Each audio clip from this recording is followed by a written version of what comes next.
Hi, this is Mark with Brand Source Service, and today we're talking about changing an air filter on your LG refrigerator. So these are way in the back, so if you're short, you might need to get a stool. But it's right here where it says the Fresh Filter Multi-Airflow, and it's kind of hard to read, but there's a small writing here that says open to the left and close to the right. So you can just grab this and twist it. And you can kind of see there's a couple clips here that just kind of slide into place. They're made of plastic, so just be careful.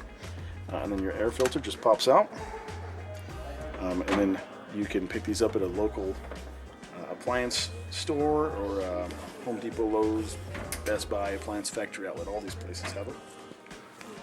And just pop our filter back in.